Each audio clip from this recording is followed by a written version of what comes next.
everyone. Welcome to another episode of Content Supply Live. It's been a while since we've discussed topics, but we're back and better than ever. So today we are going to discuss a short from the Simon Sinek podcast, A Little Bit of Optimism.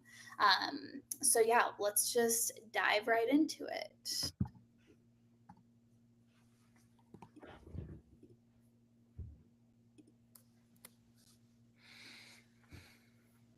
Break. Yes. I get a tape of a comedian named Ray Romano. I don't know if you've been watching TV, the crap it's on now. I just asked him, tell me about yourself, where you come from. And he just said, I got twin boys and an older daughter. My family lives close by and they're always bothering me. My brother is older and he's a police sergeant and he lives with them. He's divorced. He's jealous of me. He saw an award that I won for stand-up, and he said, never ends for Raymond. Everybody loves Raymond. But I thought that's a good place to start. The lesson is, the more specific you get, not just in writing, but in everything in life, the more specific you get, the more universal it becomes. The more people you hit, because we all deal in specificities. So even if there's a crazy thing about you that is not something I do, I'm going to relate to it because I do a crazy thing too. We try and make things general to have mass appeal. Always fails. Always fails because people can find no relevance It's of weak. themselves. It's weak. It's weak. And so the specificity is a Trojan horse that allows somebody to find their specificity. What is general and relatable are the feelings that go along with the stories. Exactly. The hook is the specific. Genius. So what do you guys think on that? I have a lot of thoughts on this, and I think it's just I love a cold reaction from you too. I think it's super interesting. I feel like they're saying, it's super counterintuitive when you're marketing a company to really hone in on something specific or really, really niche audience. Because I think a lot of people are afraid of like, oh, we want this product to be for everyone. And it really is for, because you want to sell it to as many people as possible. But really, I think the more generic your messaging is, the more it gets lost in all the other companies' generic messaging. And so I do like that they talked about how being specific, while it might be counterintuitive, it really benefits your business, because even if people can't relate to that specific thing, we all deal in specifics, like they said, which I think is so interesting. So like right now I'm working with an influencer who works in gut health, and part of what makes her content perform so well is that she lists out these super, super specific things that happen in the body or reactions that our body has that people are worried about. And while people might not relate to every single one on the list, they can really, really relate to one of them because it's so hyper specific and it's never really been called out like that before. And I think people feel a lot of comfort in that. And so they give her a follow for, even though she covers a variety of different illnesses and reactions to things, people can find comfort in the specifics that she calls out. So yeah, I think it's interesting. Yeah, I agree. When I first watched this, I was trying to think of like other brands that do this really well. And I first thought of Coke with like the Share a Coke, and it has a bunch of different names on the bottles. And I just thought, like, I just started thinking about that. And like, for me, like, my name's Justine. It's not a very common name. I'm never going to find my name on a Coke bottle or a keychain or anything ever. But still, like, I know people with like the names that are on those Coke bottles. So even though I'm not like buying it to say like, oh, this bottle has my name on it, like I can buy it and give it to someone else that I know with that name. Or I can be like, oh, I know someone with this name, so I'm going to buy this one instead of this one. But yeah, I feel like it's kind of the same thing. Even though he's talking about like coming up with an idea for Everyone Loves Raymond, so a TV show. But yeah, what are your thoughts on this, Brennan?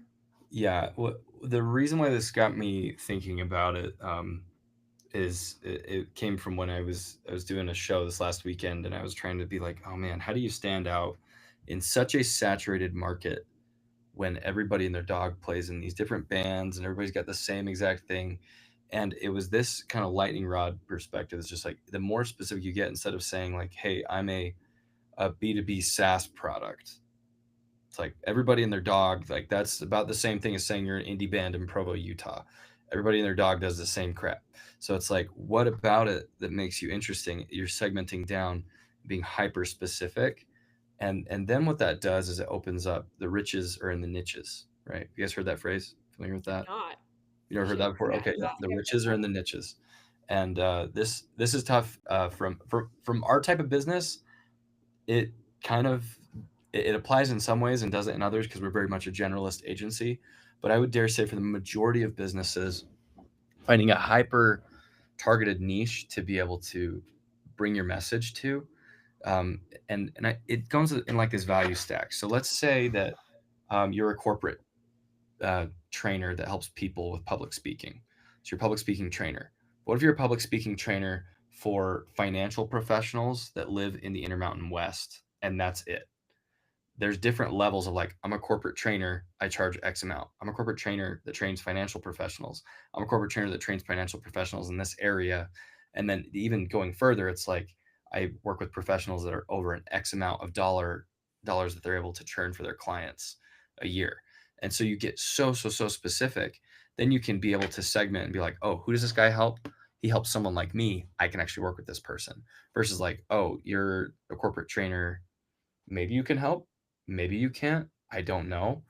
In a context, this is another thing I've seen is like gyms do the same type of thing. It's like, oh yeah, we're a gym. All right, cool. It's like, no, we're a gym that works for like, it's a 24-hour thing and it's designed for working professionals. And we have trainers who work with corporate people who can only work out at the worst times. So we always have trainers at 3 a.m. or 4 a.m. when you can actually get to the gym. Like if you targeted things that way, then you could target people in a very specific and niche way. And those are like kind of generic and kind of boring examples there. But the idea is the more specific you can get on how much money people make, what types of problems they have, how you can talk to them. In a B2B context, that's one way to stand out. But even a direct-to-consumer context, get really specific on those issues that you solve, those really specific on the headaches that people have. Connect emotionally with those, and that helps a ton. This is a different play a little bit if you're trying to, if you're doing comedy, if you're doing it, writing music, it's you take that same principle and you apply it in a different format. But I thought that was just very interesting because when you are hyper specific in the right ways, it can help. Now, this is my one caveat though. You can do this completely wrong if you're getting shop talk in there. You guys know if like familiar with that concept of like getting lost in the weeds. Like if I'm going to come out here and say, oh man, when you use UGC, it really helps your KPIs to be able to leverage your content to be able to get out of the, to be able to get higher view time and better ROI on your video content. If someone is brand new to marketing, I didn't say anything, just barely, that helped them, right? Or if they're trying to find a particular way to be able to connect with what I'm saying, you've got to find the right things to be specific on. And so that's my caveat with this perspective is specificity can harm you if you're hyper specific on particular things. Like an engineer getting really into the weeds on what their product does, wrong place to put the specificity in my mind. So I don't know what your guys' thoughts are on that, but that's the 2 cents here is being specific in your connection with people and in your story, super important. But being too specific in some formats can be harmful. But what do you guys think? I think it kind of goes back to like the funnel strategy. I think when people get too, like, you definitely want to have a really, really specific niche. Like Brendan said, riches are in the niches, but you still want to be able to make sure that when you're talking, you're still able to talk to the people who are at the top of the funnel, who maybe are, real estate investors, but they're brand new to it and they don't understand what all these types of loans means or all this jargon. Those types of things, you want to make sure that you're still staying at the top of the funnel. And I think being too specific is like going too far down to where when people watch your content, they're just intimidated by it or bored by it. And so they swipe right away, and that will destroy your analytics. So yeah, I agree. I think being specific when it comes to niches is great, but then be really, really conscious of where you're at in the funnel, making sure that you're not too far down and that the content you're producing for like the free public is still staying at the top and middle of the funnel. I agree with that. Yeah, the farther down in the funnel, you make different types of content for each moment, right? Mhm. Like you've got LinkedIn posts up here, free stuff. You've got your really, really basic YouTube videos for those generics. But when you really get into specifics and the riches are in this niches, like we're saying, those are like your long form YouTube videos where people can actually like dive in and learn and see, oh, okay, like I have this question. Here's this answer. It's very specific. You have that video that has the exact answer, 10-minute long form thing that explains it beautifully and does your selling for you. You could have 50 to 100 views of that video and generate $1 million. Whereas you could have 1 million views of one of these short form videos or 10 million views and it does nothing. So there's also a benefit as a YouTube and content strategy if you're positioning that specificity in the right places there as well. But anyway, that's my 2 cents. I thought it was just really great stuff with what Simon Sinek's saying there. From a content production perspective and storytelling for marketers, it's important to find how are we looking to the specificity of our story and where can we be more specific where it's relevant. Yeah, I love that. All right, well, that is the end of our episode today. Let us know what your thoughts are in the comments below. And also let us know what you want us to talk about. If you have any questions about marketing or just want us to dive in on a specific topic, let us know and we will get to it on a future episode. We will talk to you next time. Bye.